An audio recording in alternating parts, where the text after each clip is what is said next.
are Mark Robinowitz. Did I say your name right? I was listening at our introductions. Cool. Thank you so much for being with us. I've enjoyed your presentations in years prior, and I'm happy to have you here.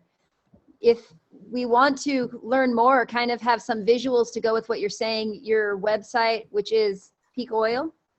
Peakchoice.org. Peak Choice, that makes more sense. Peak Choice, it's on the schedule. Peakchoice.org has some awesome handouts and printouts that I've enjoyed kind of ruminating over in years past. So we can check that out.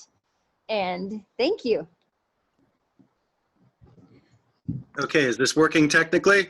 Yeah, you're great. And I will keep an eye on the chat. So if there's questions that come up, I will tell them to you so you don't have to be distracted by it.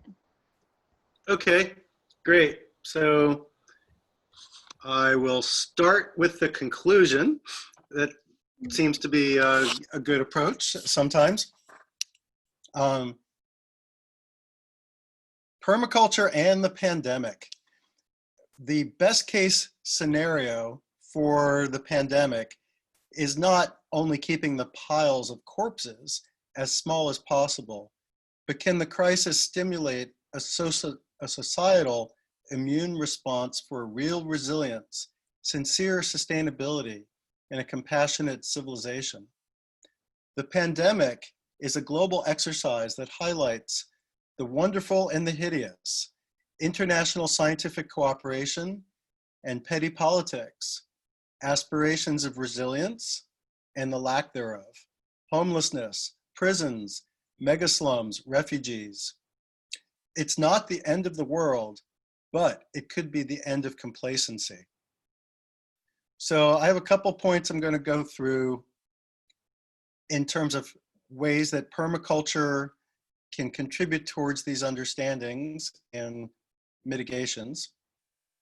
Some material about the pandemic and the food supply, and what we as permaculture advocates can do to shift both the understanding and practical results. So I've been a lifelong advocate for ecology and energy, sane politics, permaculture, various things. As a kid, the energy crisis in 1973 got my attention, as did 3 Mile Island in 1979. And I got inspired to be involved in peace movements to try to prevent the rush for nuclear war. I was involved in the effort in the 80s that prevented the technology of food irradiation, for those who remember that, and we basically stopped it, unlike GMO food. And here in Eugene, one accomplishment was helping to stop a proposed freeway, the West Eugene Parkway, through a nature preserve in 2007.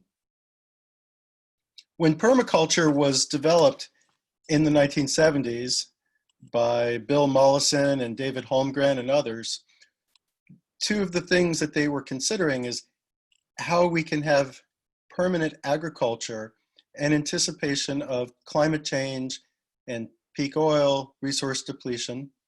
Australia is one of the driest spots in the world, of course, and the energy crises of the 70s were warning about future energy decline that would impact everything and everyone. So I've tinkered with solar most of my life, since 1990. I have solar electric panels, a greenhouse, solar hot water, although that's not going to be very helpful today because it's raining here, although we need the rain. And it's an interesting shift to go from trying to stop what we don't want in the world to creating what we do want, which to me is part of the promise of permaculture.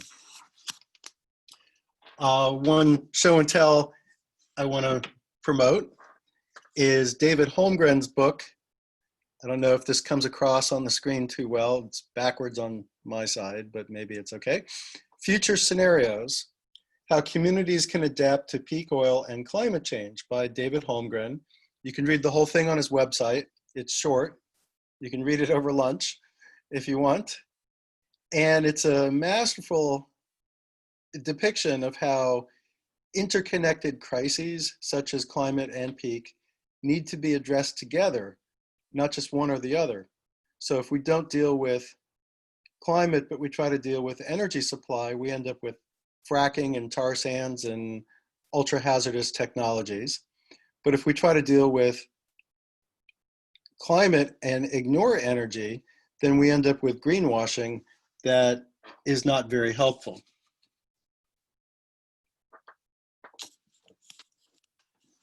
One thing that Holmgren states is that recession has been the most effective way to reduce consumption. And this year in 2020, the pandemic and responses to it have lowered our energy demand for fossil fuels more than any climate activism. In April, aviation in the United States was about 4% of normal passengers at its low point. Traffic on highways has dropped. Consumption of just about everything except maybe toilet paper has dropped. Tourism, which is almost 10% of the world's energy consumption, is cratered. And there's good ways to see this, but it's also devastating for people whose employment is totally dependent on this. So can we shift to make a better proactive approach than involuntary simplicity? One of the aspects of the way the pandemic has impacted our society is the impact on the food system. Farm workers aren't able to work from home. Most don't have the financial ability to socially distance. Masks were even an issue at the start, and in some ways still are. Meat packers work in crowded conditions that you don't have to be a vegan to see the horror of their workplace situation. And one of the responses that's also happened is a tremendous increase in gardening everywhere. Victory gardens, I'm sure most permaculture people are familiar with the concept, but the increase in gardening that's happened due to the pandemic has had little to no support from government agencies or even environmental groups. We also have the extra crisis of now seeing smoke at obscene concentrations in the California Central Valley, the Willamette Valley. It's the new abnormal. I'm sure most of you had the experience earlier this month of going out in your garden, trying to breathe, wiping ash off your vegetables. If you have animals, they suffer even more. So how are we going to grow food in a world where climate change gets more and more severe? And that doesn't even factor in how drought and excessive heat is bad for crops. We also have the factor of fossil fuels enable our growing of food through the pumping systems. Even if you grow organic, you don't use the toxic chemicals, there's distribution, taking food on long truck rides, airplane rides. There's a popular notion that we can all learn to be off the grid, but there are many grids. It's not just the food grid. There's the money grid, the electric grid, interconnection and interdependence of all kinds. It's good to learn skills to be less dependent on transnational corporations and governments, but part of the lesson is that we're all intertwined and there's no lifeboat on Spaceship Earth. I recommend the concept of transition town, which is parallel to permaculture, but more oriented towards larger scale than just home gardens or 40 acres and a pickup truck. Transition Town is a program out of Britain where communities try to figure out how they can pool resources on a community-wide level to prepare for climate change and resource depletion. And this has potential to be also transpartisan, to move beyond polarizations, Democrat, Republican, left, right, whatever, because everybody eats, except the breatharians. So how can we merge minds, hearts, and hands all together? And permaculture occasionally has the stereotype of being a left-wing hippie movement, and there's some truth in that. But the design principles have potential for crossing these divides. It's not a garden club necessarily. It's important to work on your zone zero, your home, your apartment, your farm, wherever you live, but it needs to scale fractally to larger levels.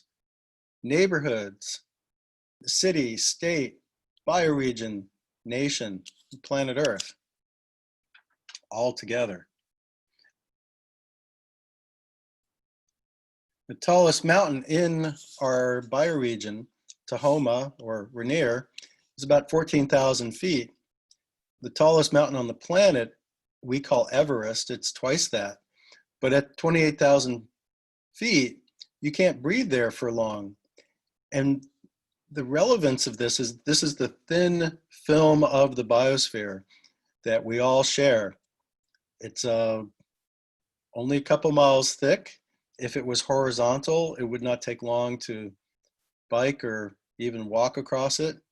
And if we all understood as a society that this is all we have to live in, the difficulties of cooperation would become much more petty.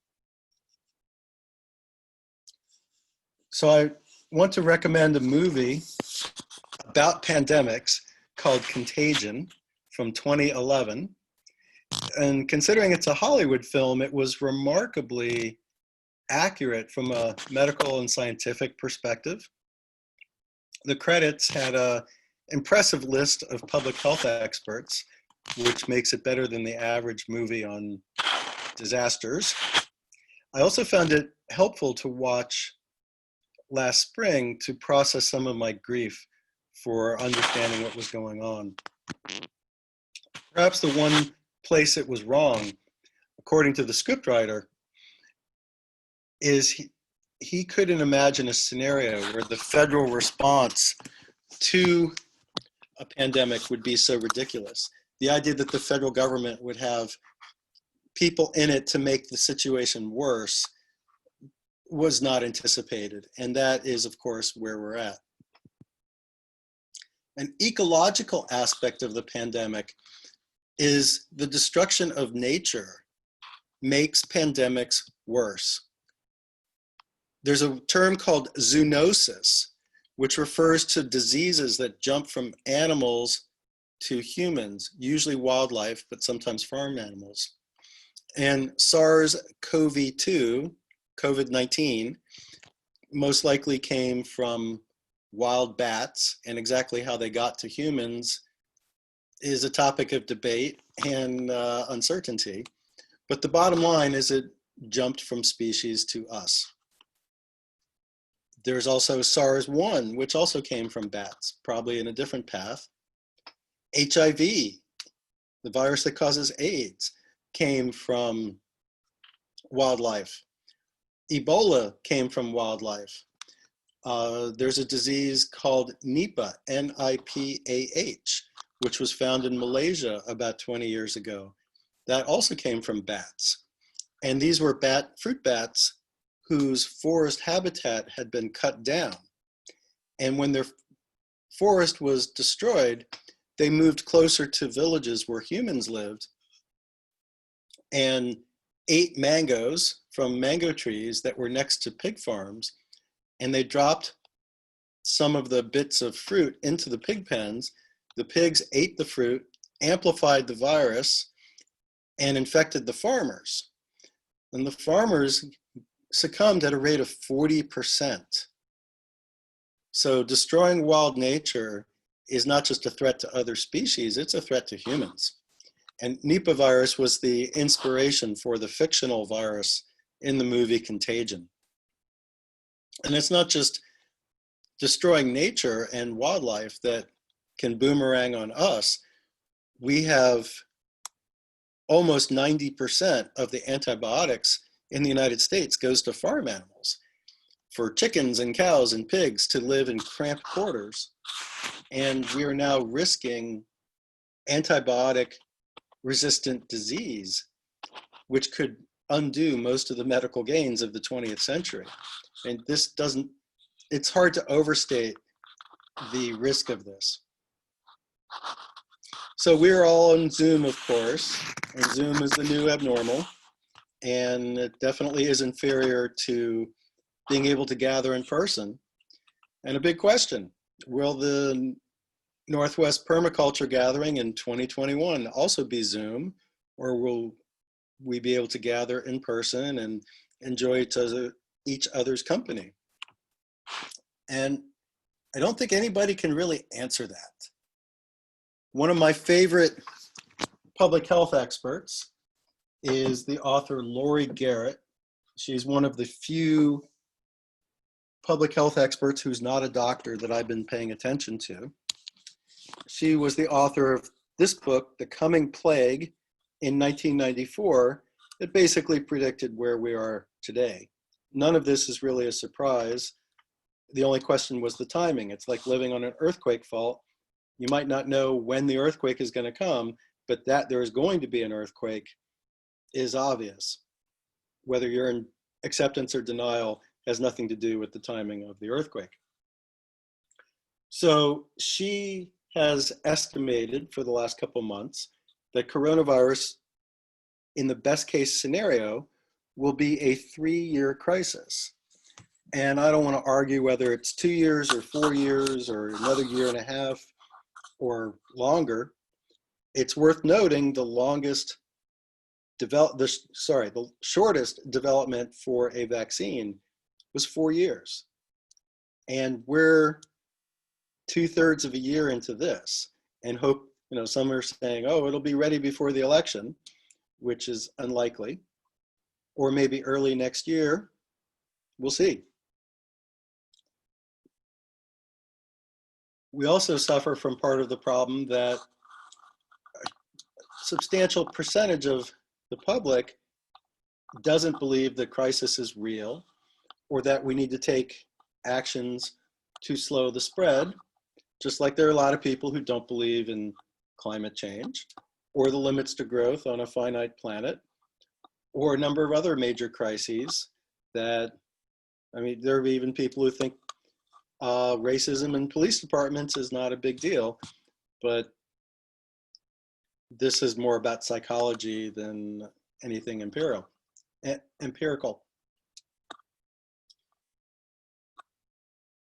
Part of the problem with coronavirus also is that it's a very weird disease that most people who get it have an asymptomatic or mild case, but about 20% need substantial medical attention.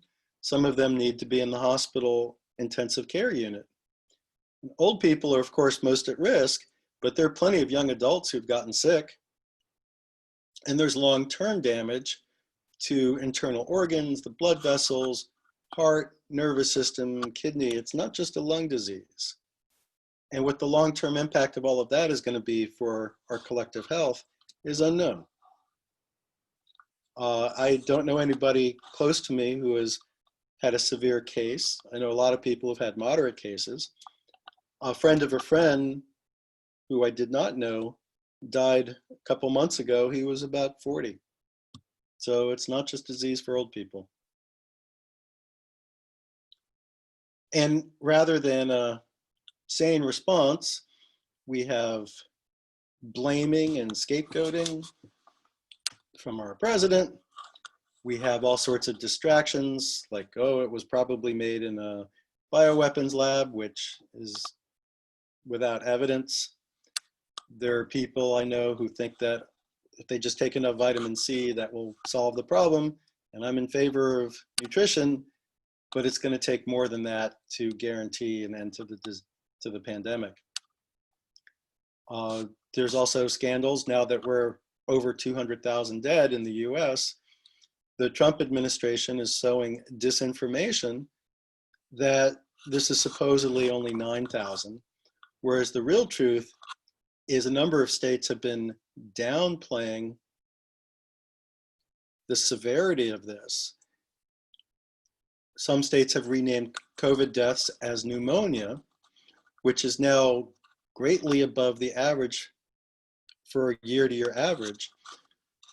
The New York Times about 2 months ago ran a story that if you looked at what's called excess deaths, we probably hit 200,000 towards the beginning of the summer. But since our public health system has been gutted and squashed by the current administration, it's anybody's guess what the true number is. And part of it's also a lack of empathy. Trump's on record saying he knew it was a severe crisis, but chose to keep quiet in order to avoid public panic, supposedly, even though his whole presidency has been all about spreading panic and fear. But for people like that, if a lot of old people get sick, that might be a good thing for Social Security, so they think. Or if it affects Democrats instead of Republicans, or if it disproportionately affects people of color and the poor. People who are callous towards others might see this as a good thing rather than a bad thing. So this is a symptom not just of a need to improve our medical system, but how we treat each other. And this is not exactly news to anybody, but it's a wake-up call that if we keep ignoring legitimate needs of the rest of the society, it's going to make the other crises of civilization impossible to address. So we need to move beyond what I call moron-a-virus and covidiocy in order to see this as a wake-up call for the world. We could have worse pandemics than this that would not be 1% lethal, but 10 or 30 or more percent. We need to heed the warning that destroying nature destroys ourselves, because we are, of course, part of nature. And we need to move from emergency to emerge and see. We have so much talent that we have developed in civilization for public health, for meeting people's basic daily needs, that the fact that we are going in the wrong direction still boggles my mind. I mean, it's not something we should ever get used to. In the 1970s, there was a global campaign to eradicate smallpox. It cost the same as a B-1 bomber, one B-1 bomber, $250 million. 200,000 people were involved, and it wiped one of the great plagues of mankind off the face of the earth. And if we could dedicate the world military efforts towards public health, we could have utopia or ecotopia, or whatever term you would like, instead of Cold War and hot war. So one of my favorite steps towards dealing with this is a process called truth and reconciliation, which was famously partly pioneered in South Africa after the end of apartheid. They were in a low-level, or not so low-level, civil war, and the new president, Mandela, realized he was going to have an ungovernable country if they didn't find a creative way to move beyond where they were. So after apartheid, they had not trials, but hearings, where perpetrators of atrocities on all sides, not just the white side, were given amnesty if they would go in public and tell what they had done. So the perpetrators had to say what they had done, including murder. The bystanders, Mark, yes? please remember what you were saying. And We can hear when you move something, maybe it's your mouse, almost as loud as your voice. So maybe move Right. your mic or something. Thanks. How's this? So, Yeah, we can hear that as like a ruffling, but okay, it's not too bad, but it is audible. sorry about that. So long story short, the Truth and Reconciliation Commission toned down what could have been an endless civil war that would have destroyed the country. And it was not universally popular, and it wasn't universally effective. There were victims' families who were very against the fact that the killers of their loved ones walked free. But I would love to know what a better option would be. And we need this for the ecological crisis. We need it for police abuse. We need it for just about everything. It's not just for governments and police forces to come clean about what they've done over the decades, although that is certainly needed, but it applies at every level, including within ourselves, that we have partly acquiesced to these problems. It's not just some powerful them who has done this to us. We need to see our own complicity in this. In one African country a couple of years ago, in the Gambia, they took this and they extended it to truth, reconciliation, and reparations. They managed to toss out their longtime dictator, and now they were trying to figure out how to make right in their society with substantial shifts that would allow them to transition to a more democratic society. And reparations is a whole topic in itself. The one thing I would say permaculture has to contribute to this is, if we're going to do reparations for all these various legacies, having a more permaculturally oriented society where we have more community gardens and policies that help people instead of hurt them, that might be part of the reparations for the mess that we've all made in the world.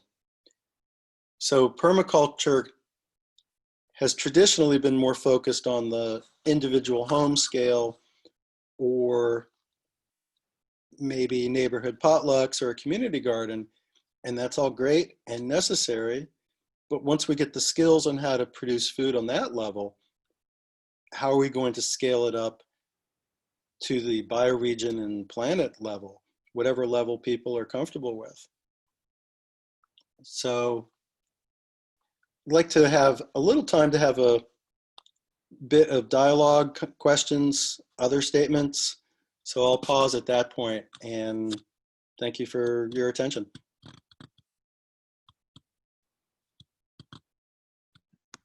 Thank you, Mark. I am looking at the chat. It's comments about how lucky we are to live in this area where there is more of a culture of being open to these ideas and taking it more seriously. I need to plug in my computer. Does anybody have a question? If you would like to unmute yourself and ask away, you are welcome to right now. Julie? I hope this toggles, whatever the right is, your mind, Mark. But at one point you said, this really boggles my mind when society is so developed, civilization is so developed to take care of basic needs. You said something boggles your mind. And so I asked, what boggles your mind exactly? Because I think I have some similar boggling. Perhaps the biggest mind boggle is that with the potential that we have to use our talents to serve life, that so much is used for death. The Northwest, for example, if it ever became separate from the rest of the country, would be the third largest nuclear power in the world. We have the Trident base in Puget Sound, built under Ronald Reagan, and they have thousands of hydrogen bombs stored there and on the subs. In what world does it make sense to aim hydrogen bombs at cities? Why is it that our society tolerates this? This is not a secret. Why does the richest man in the world who lives in Seattle, why is $100 billion not enough for him? What possible need is he meeting by getting even wealthier? Can't he go, okay, I've made enough. Maybe it's time not to keep accumulating that sort of wealth. I mean, pick your own topic. I mean, there's no shortage of them.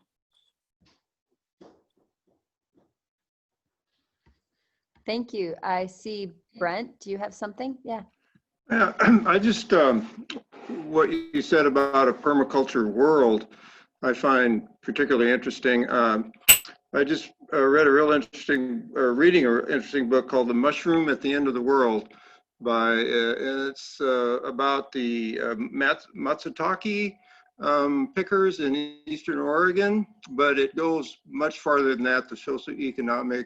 And one of the things she talks about is the Satoyamo system in Japan. It's kind of a remnant permaculture system, and there's some good videos on YouTube about it. David Attenborough does our presentation on the water gardens. But I think that these remnant permaculture systems exist throughout the world. And I obviously, that's where Mollison and Holmgren got their ideas to start permaculture. I think they still exist in some form, and to try and seek those out and to cultivate that knowledge and the regional, bioregional knowledge is a real important way to get permaculture more out to just beyond the neighborhood home and neighborhood scale. So I just wanted to throw that out about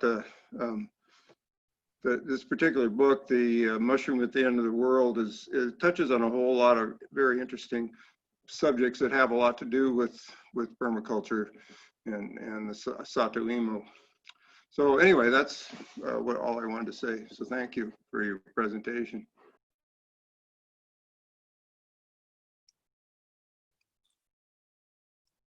Yeah, thank you. Is there any other questions?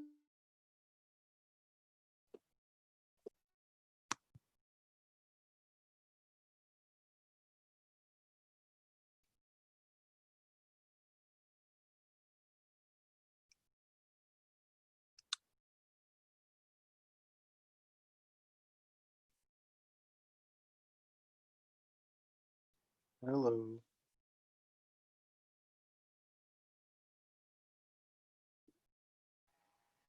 Sorry, I was muted. Yeah. Yeah, could millions of home chicken flocks lead to a new pandemic of bird flu?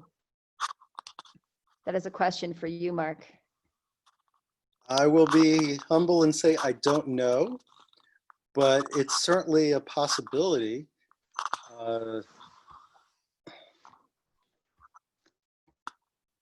If it happens, it would not be a surprise. It's something that's being monitored very closely, but the world is a big place. And part of the problem with the COVID pandemic is, as long predicted, airplanes spread this very quickly all over the world. The issue is not getting sick from being on an airplane. The issue is somebody who has caught the virus and isn't sick yet or has a symptomatic case, gets on a plane, and then they're on another continent the next day. That's what spread the virus really quickly. Now, there have been plenty of exercises studying this for decades that have predicted this would probably happen in a highly transmissible situation. I personally stopped eating meat over 30 years ago, but what's the risk of small scale meat production? I've seen a variety of opinions on that, and I'm not sure. Clearly, large scale meat production at factory farms is a threat to us. And this is not about animal rights. I'm sympathetic to that. I don't eat meat, but it might be a bit like solar power, where solar power is great, but it's not going to replace the existing amount of energy that we get from fossil fuels, not because of politics, but physics. And maybe having a couple chickens in your backyard garden will give you eggs, and occasionally on a festival or someone's birthday, you get to eat a little bit of meat, but the bulk of the food is not from that. Trying to provide meat for everybody's meal all the time, all 8 billion of us, is causing the life support systems of the planet to get creaky.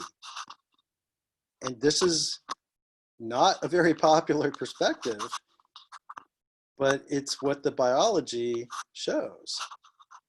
And biology is more important than people's opinions.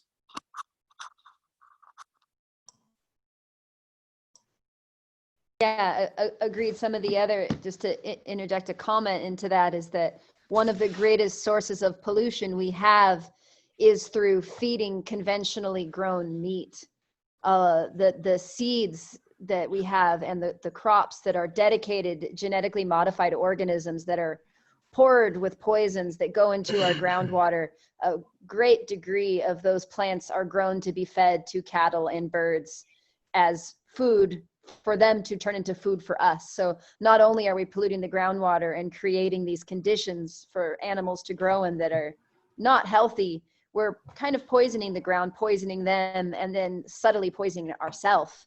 And it's super unsustainable, and just the conditions are very ripe for disease, for cattle, bovine, bird, all those flus to happen in these really unsanitary environments where medicines and toxins are used to try to keep the animals alive long enough for them to be slaughtered for us to eat.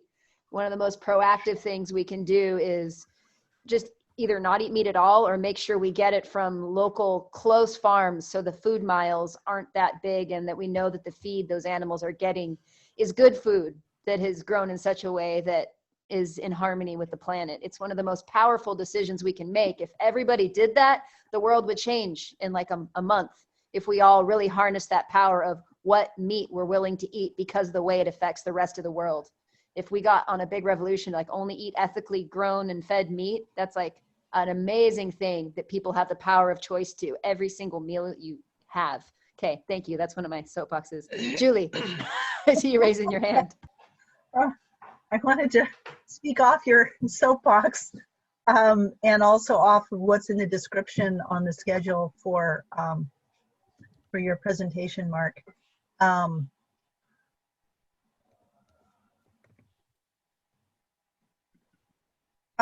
can't remember what my connection was off of yours, Shaylee. It was good, but oh well. The best scenario is the triggering of a societal immune response for real resilience. So as soon as it happened, just like 9/11, it was like, okay, how long do we have to wait in order for us to actually have conversations about what's really going on? And of course that happened. It was a little slow, but it happened. But I don't care about all of the conspiracy theories. I think that's just dramatic entertainment for a lot of people. And certainly triggering fear. But this is immediately what I was interested in with the pandemic, is how can we have a conversation to trigger the societal immune system for real resilience. Thank you for those words, Mark. So this again, I'm hoping every presentation, every discussion, every Q&A, lightning round, engagement, interactive experience that we have here at the Convergence can be a continued discussion, because there is so much to say, especially about this most common current topic. One of the things that, so where can we do that? Anybody know what I'm going to say next? Please put it in the chat. Where can we do that?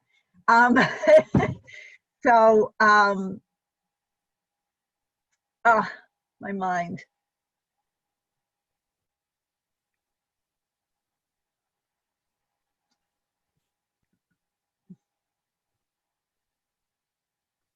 it seems like a perfect opportunity for us to begin to change systems. And how can we use this? I mean, what can we actually do if we talk together about solutions? And I'm not seeing a whole lot of that on YouTube. Are we shy? Are we afraid we're gonna get shut down? How can we talk privately? Could it be Discord? I don't see it in the chat. So could it be Slack? Julie, are you asking what Mark sees as a good action plan for us to enact change? Sure, that's a good question. Okay. I certainly want to Okay. continue that conversation, but let's make that the question. Thank you, Shaylee. Okay, thank you. Well, there's no one answer that fits everything. And different people have different interests and skills, of course, and different levels of energy. But food is pretty fundamental on the Maslow hierarchy of needs. If we don't have a food system that works for everybody or close to it, everything else is going to be somewhat moot.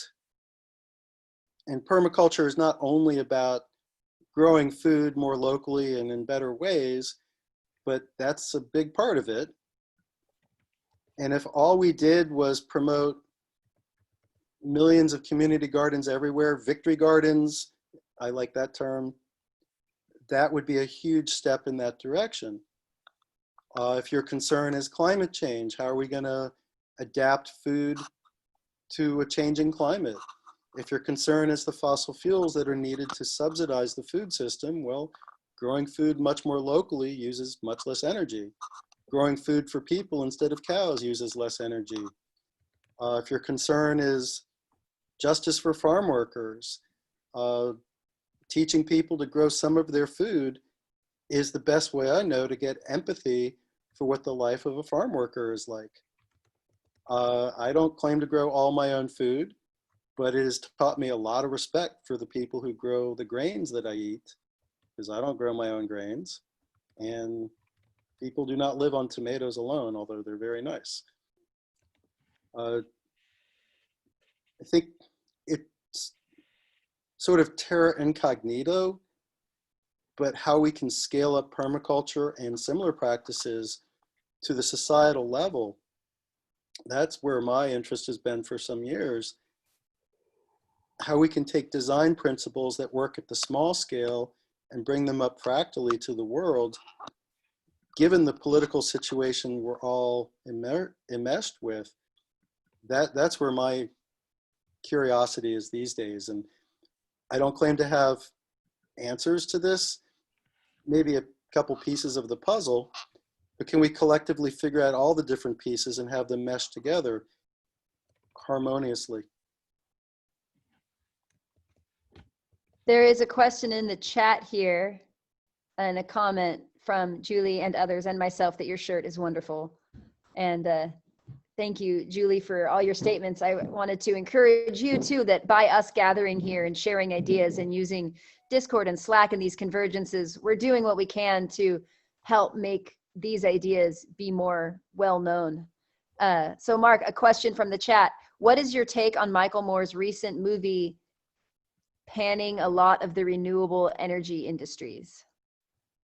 I thought the movie was immensely courageous to actually point out that there is activist malpractice among some of the environmental groups is a topic that never has gotten much attention. Too specific. One is the environmental groups rarely are interested in practical things. I would love to see these groups that have their networks of members or donors really engage in how to convert their yards to gardens and teach people how to make co-ops in their neighborhoods and 1,000 other things. And if we did these practical things, they might move beyond a narrow slice of the Democratic Party. They might even attract some you can't Republicans. be on there. I'm losing connection and I'm having Anyway, so I also think a part of the problem with Michael Moore's movie, though, is not that he said that solar is not going to replace what we're doing, but there's so many other topics where the environmental groups have taken the wrong stands. We have a bunch of environmentalists in the climate movement who are saying we need new nuclear power. And here in the Northwest, we have the NuScale Corporation, which wants to put mini nukes all over the place. And there's virtually no awareness of this, even opposition. Biden is pro-nuclear, Kamala Harris is pro-nuclear, Trump is pro-nuclear. Bernie was not pro-nuclear, but of course he's not getting the job. We also have the problem of what's done to the forests around here. We just had an immense mega fire just east of Eugene. It's still on fire, even with the rain. And most of what burned was Weyerhaeuser tree plantations. And the environmental movement of the Northwest has largely ignored the problem of tree plantations. When they burn really hot, much hotter than old growth forest, which usually burns in a patchwork. This burned as a complete firestorm through the landscape. We have known this has been a threat for decades, and now we're starting to see the impact of this. And this sets up a feedback loop with climate change. Fragmenting forests dries out the landscape. It's not only carbon, it's not only burning fossil fuels. And Planet of the Humans got into this a little bit, but it just scratched the surface on what's wrong with environmental groups.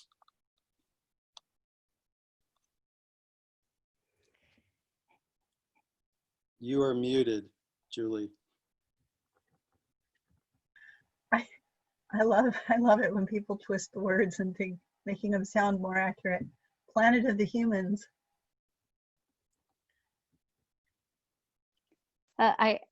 Sorry everybody, I disappeared for a second, but I wanted to share a really great resource as far as seeds and gardening is concerned. There was some comments in the chat about not being able to find seed. So there's local seed saver groups, and that's a great kind of activist action plan we can do, is getting together with our community and saving seeds. We have a little tiny forum during today's lunch and tomorrow's lunch just to talk shop on saving seeds and hopefully build community around that. That's a radical thing we can do. There's a woman named Rowan White who does Sierra Seeds and has a podcast on For the Wild on seed sovereignty. She's very much worth listening to. That's Rowan White, and her I think you can find more about her on the organization called Sierra Seeds. Yeah, if that's coming through. It says that my connection's unstable. I don't know what happened. But Rowan White, Sierra Seeds is wonderful, and saving seeds is so important. A good source for quality, organic, biodynamic, indigenous grown, all good sorts of seeds is also Fedco Seeds. They're from, I think, Maine or Maryland, but their catalog is a most excellent read. They have a lot of great info too. Yes, Julie. Oh, I was so excited when the world ran out of seeds to find heirloom seeds. Oh my God, they're so expensive. Organic heirloom seeds available for $1 a packet at RI Gardener. So I know this is kind of off topic, but we do have a seed saving channel on Slack. Yeah. Well, it was a revelation for me years ago that a little packet of seed for a couple bucks, if you plant them all out, you end up filling your whole garden with squash or whatever your vegetable is. And part of the problem we're dealing with is we live in an exponential growth culture, whether you're talking about resource consumption, population, or money supply, how money is created through exponential growth. And seeds are a more healthy approach to growth. I like to grow green beans. I got a bunch of green bean plants in my garden. You put one green bean in the ground and you get a whole bunch of green beans, but you don't get an infinite number of green beans. And if we can learn to attenuate our overconsumption to meet legitimate needs as opposed to fantasy needs, then our odds of being around as a species after the age of oil will be greatly improved. You know, another couple seed companies are peaceseeds.com in Corvallis, Oregon. Dr. Capular was the seed director of Seeds of Change, the largest national organic seed company, for 11 years. He was a PhD top 10 science students at Yale. He was PhD from Rockefeller University, and then he left the academic establishment, grew dreadlocks, and went to South America and ended up in my commune farm in Southern Oregon. He actually brought me to Oregon. But so Peace Seeds, and then his daughter, Delana, and her boyfriend, Mario, they have Peace Seedlings, and they are both under the same catalog on the net, peaceseeds.com. For the last 10 or 15 years, they've been wildcrafting and doing a lot of plants and roots, not only from South America, but from local Native Americans. So I highly recommend, if you want to get into a more indigenous diet, to use some of his seeds and tubers. And then there's Adaptive Seeds, located in Lynn County, right over the border from Eugene's county, Lane County. And they did a tour around Europe and collected various seeds, cultivars from places, and helped them adapt to this area. And then, of course, there's Territorial Seeds, and there's a bunch of other small companies, but those are some seed companies I'd like to recommend to your attention. Cool, thank you. And I suggest that we put, if you have the ability to write some of those companies where you know the people or the quality of their seeds in the chat, so we can find it later. I'd just like to re-stress one thing about seeds, is that if we are having a more California style summer here in the Northwest, we're going to have to tap the expertise of the plant breeders, the seed savers, to figure out what crops are going to be appropriate to grow in the year 2030 and 2040 and beyond. You know, are we going to have hotter, drier summers, wetter winters, wetter summers? So the crop that we are able to grow now may not work as well as the climate shifts. And I'm not a plant breeder expert, but I respect the talents of the people who are, and they are one of the critical linchpins for the future of civilization. It's a humble task, but the importance of it can't be overstated.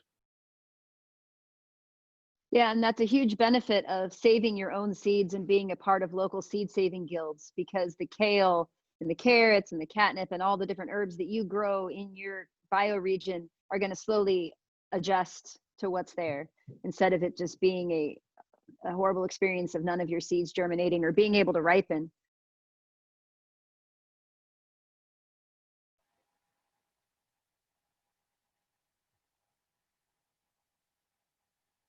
Is there any other bits that we have? About 10 minutes left, Mark, if there's something that you want to make sure we get to, or we can just take more questions. I'd just like to add one thing about limits to growth and energy. Mm-hmm.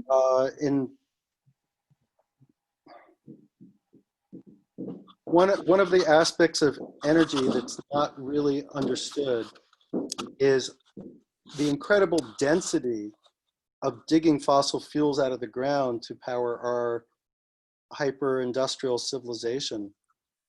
But we are past what was called 50 years ago the limits to growth. There's a huge popular movement on the liberal side that we need to get rid of fossil fuels, but very little, if any, discussion that fossil fuels are going away due to geological depletion. Here in the Northwest, we get our liquid fossil fuels mostly from the Alaska pipeline, which has dropped by 80% and is now approaching what's called low flow shutdown.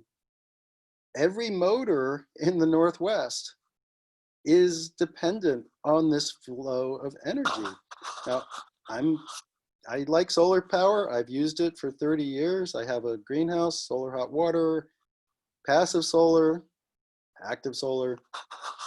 But 2 weeks ago, during the smoke event here, my power was turned off by the utility to avoid the power lines triggering another fire. And I thought, okay, great. I have a kilowatt of solar, I'll be okay. Yet my solar panels were so shaded by the smoke, I couldn't even run my air filter at 45 watts from a 1,000 watt solar array. The reason we use fossil fuels is they're concentrated. And now that we're on the downslope, 2/3 of the natural gas in the United States is fracked. 2/3 of the domestic oil is also fracked.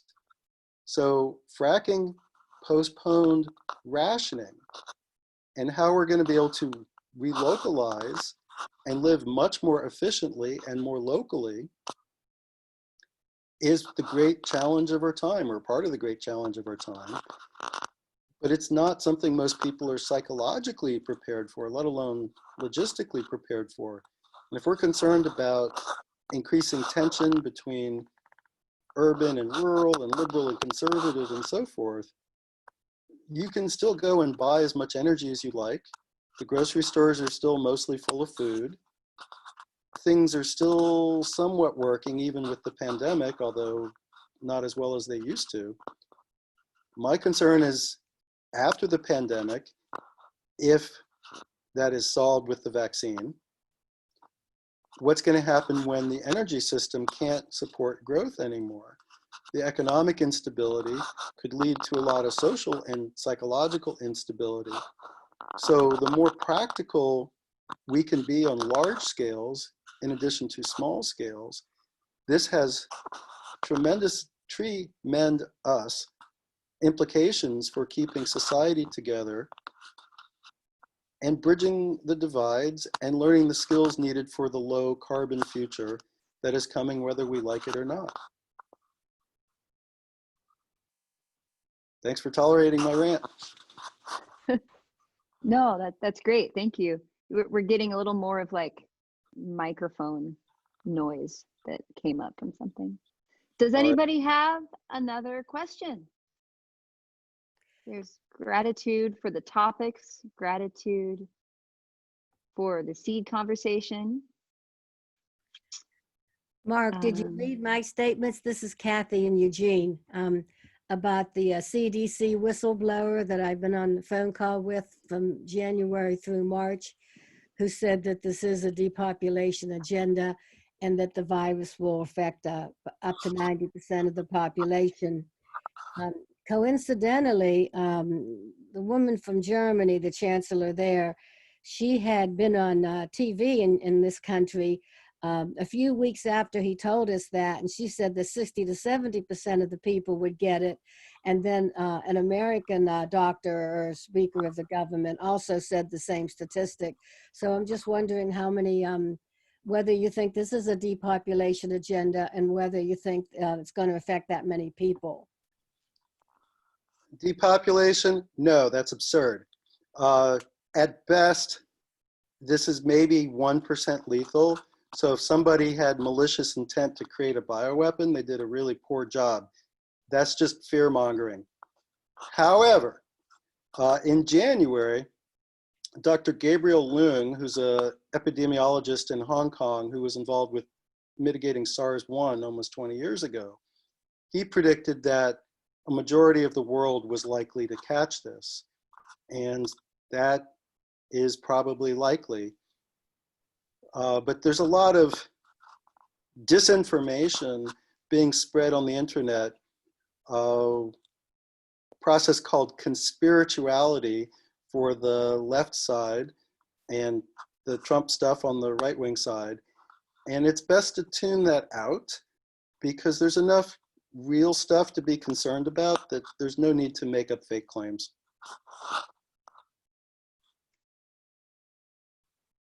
Yeah, I like to hold space for how much we really can't know or can't be documented well, and to just worry about the things that are in front of us, like, am I growing food? Do I know how to save seeds? Those are things that are in the locus of our control, and to really focus our angst and our mind on the things that we can affect and try to do good work there is a really great action plan we can take in our life to have more peace in the world we live in.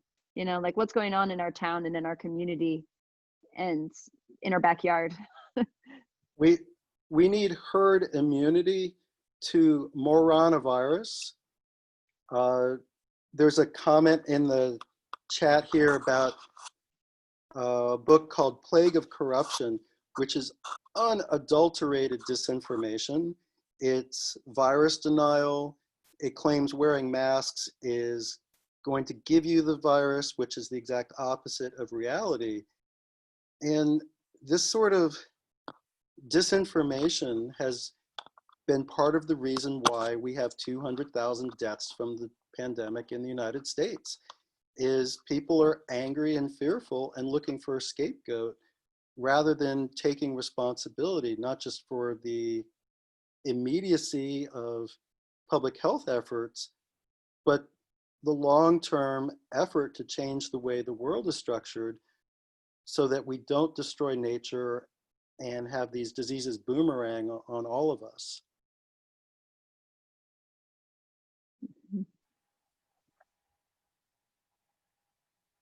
There's something about, I don't know about the mosquito, Julie. But we have a few minutes before we transition into our lunch hour, which is going to be a demonstration about sauerkraut and a Seed Savers Forum. So if there's parting thoughts, we can have that time. And I encourage everybody to get into Slack, get into Discord so we can keep conversations going. But even more than that, follow some of the examples of like Brian and Inspiration Farm, or the conversations here about Victory Gardens, and garden. Keep gardening. It's a wonderful process that you'll always learn. There's so many resources in your own town and just around you. Even if you live in an apartment, you can have a window garden and grow herbs, and it's still a step towards nurturing a relationship with plants and being a part of the food system. So that's my parting encouragement of what can we do. We can get it closer in harmony with the plant world. Do you have any parting thoughts you'd like, Mark? And there was appreciation for your rant in the text. There was some like, yay, thanks for sharing. This is a long haul to keep sane and productive through, and be good to yourselves, be good to others. And the more we can balance practicality and vision, the more we'll have it. That's the short answer. Mark, what do you recommend for keeping people healthy? Zinc, vitamin C, and D, and what else can you recommend? Keeping a clear mind is probably much more important than any of those. And, Wearing a mask. Wearing a mask. Well, of course, the mask. I've been wearing a mask since February, but that's part of it. Maybe Trump will be gone in a few months. That would be nice. I'm not a big fan of his challenger, but that's a whole nother topic. But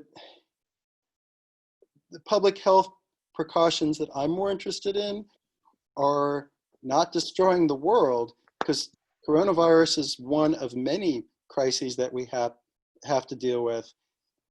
And there are worse viruses in the world than this one, which we're going to have to use our expertise as a civilization to keep us from getting infected. I mean, I have highest respect for the technical people who are working their asses off to try to solve this particular public health problem, and then how we spread treatments or vaccines all over the world. That's going to be a logistical challenge without precedent. But this is one of the many wake-up calls that we have, not the only one. So we look forward to seeing everybody in person and not through Zoom, maybe next year or the year after. Yeah, thank you, Mark. Just there is as some close, there's building local resilient networks helps public health, and that pandemics are part of the evolution process of us needing to respond when natural systems are disrupted. Also, gratitude to you, Mark, for having a reasonable and educated view and speaking up against just the kind of fear-mongering conspiracies that are out there. Yeah, so there you have it. And so if you would like to keep conversing with Mark specifically, you can go to Peak Choice, right? peakchoice.org. And Yep. that link is on the schedule, and that's where there's information, and I bet there's contact information too. And thank you so much for sharing and for the conversations and ideas that you bring to this venue. Hope we can meet in person next year. So we can have a couple moments of break, or we can dive into lunch.